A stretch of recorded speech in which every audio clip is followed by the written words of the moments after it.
What's up, 10mm lovers? Ruger LC Carbine in 10mm, testing continued.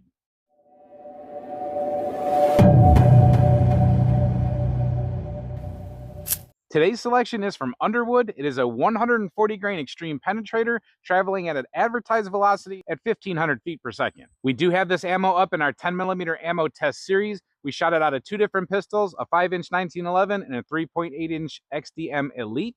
Check that out if you want to see accuracy and gel testing with those two pistols compared to each other. We will be using the Colt Delta Elite again today just for comparison out of the 5-inch barrel, but this is the star of the show today, the 16-inch barrel on this LC Carbine. Now, when it comes to heavy ammunition, sometimes it really doesn't speed it up too much. But the lighter the ammunition, boy, does the velocity increase. And with increased velocity, we have increased foot-pounds. And with increased foot-pounds, we have increased energy and delivery of energy on that block. We have down here below us two 10% clear ballistics gel blocks. They're 20 inches apiece. One's been hit before, so it's kind of as a backer block. But the other one in front is 99% fresh. It has one tiny little poke in it. I'm assuming these things might scoot pretty good. We might clear both of these blocks. There you go, right on the box. Xtreme Penetrator 140 grain, 1,500 feet per second. So here's the ammunition loaded like it comes from Underwood. And here's a pulled projectile. This one was never shot. This one was pulled.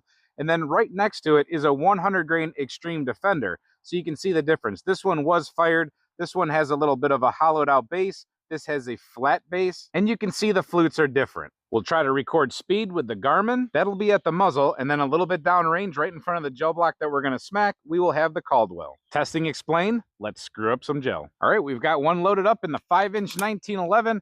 I have to be careful where I hit this block here. These things tend to deviate towards the edge of the block, so I'm going to have these shots possibly crowded a little bit, but it's better than having them exit the block.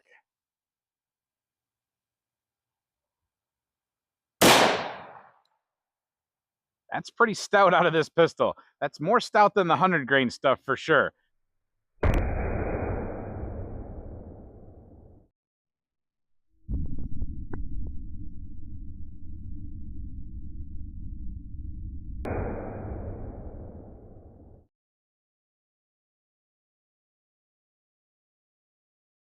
$16.28 down on the Caldwell, and I did not get a Garmin reading. Sorry about that. But that's why we always have a backup. And a plane flying overhead. I don't know if you can hear that or not. But there we go. That's our entrance wound. I think that's a pretty good shot placement. I see we stayed in the block. That's what we intended to do. And wow, that thing definitely extremely penetrated. So let me try to get my focus nice and clear. Good wound channel. It's hard to focus in. It's on the other side of the block. We will flip it around. And don't mind all those swirlies. That's just weird contamination. But look at that wound channel making its way all the way down there, leaving one block. And then it's going to look funny going into the second one. It kind of like jumps over a little bit. But you can see it landed right back there. So let's look from the top here in a second. Let me track back one more time. Try to get closer, get a focus. You can see it's pretty good disruption through there. It'll definitely look better from the other side. But you're getting the Xtreme Defender type of disruption right at the beginning, but then you're definitely getting more of a pokey channel that continues on down. That's pretty darn deep. Let's look from the other side. All right, there you can see it definitely started its disruption right from the beginning. That is no joke how those flutes push things out. Then we have a pretty darn good disruption right there. That's just one big gnarly wound track. Goes down to pretty still a gnarly wound track, finally down to the piercing type of wound cavity you sometimes see with the jacketed hollow points. And then there you go. It's facing backwards and askew just a little bit. Of course, it's not deformed. It's definitely deep. Let's get the tape out. All right, the tape is going to be kind of a jerk today, so I have to lay it down flat, and it is backwards from how we usually do it. But that goes all the way back to 24¼ inches at least, maybe more like 24½. You're going to have some poke back here. So you can see a little bit where that bullet goes a little bit farther and then bounces back. We don't know how far it actually goes forward each time. Sometimes you can see the channel, sometimes you can't.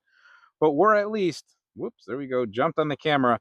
We're at least at the 24¼ inch mark. So that's pretty darn deep. That's pretty nice. It's not too deep, but it's definitely got a nice wound channel and penetration. All right, the Garmin's down here. You can't see it. Hopefully we get a reading this time.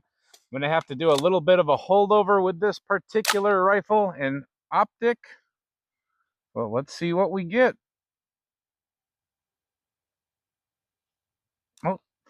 think we have a safety on, but yeah, that definitely rocked it. I think it came out of the side though.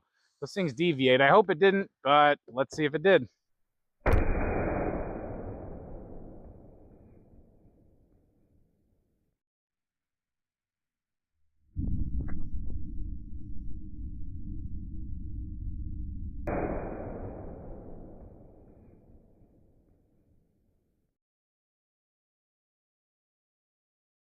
We got nothing out of the Garmin. It did not pick that one up either. 1796 out of the Caldwell, though. That's pretty darn significant. And I thought we came out because I saw a little speck there on the side, but we did not. We had a good hit. We had an immediate charring effect right in the beginning.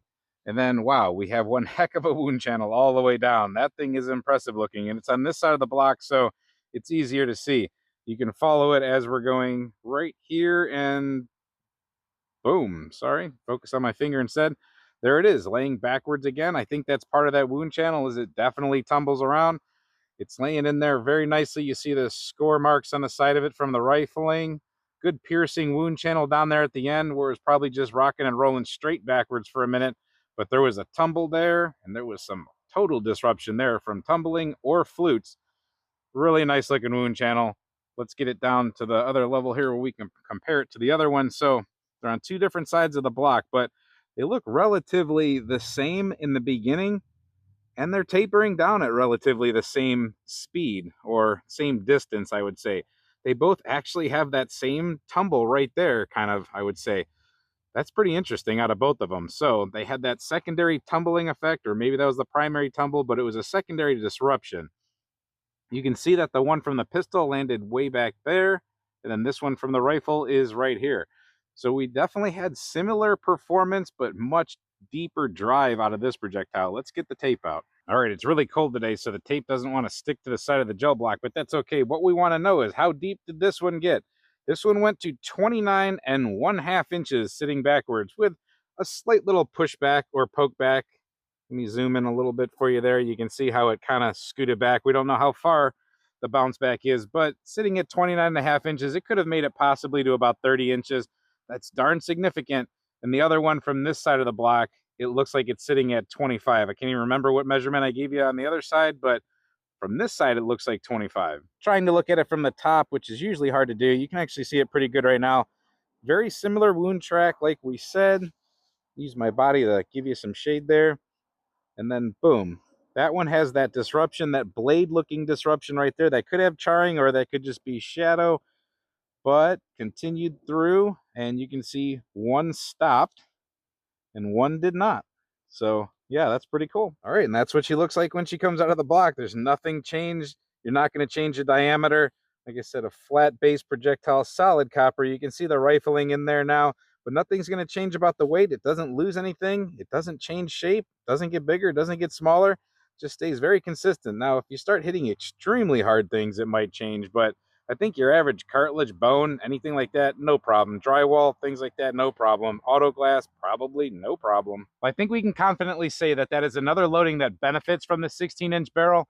Some of the heavier projectiles may not appreciate the barrel increase, something to do with the way they're propelling the heavy projectile with the powders that they have to use. However, the lighter you go, the more increase in velocity, therefore energy downrange we seem to get.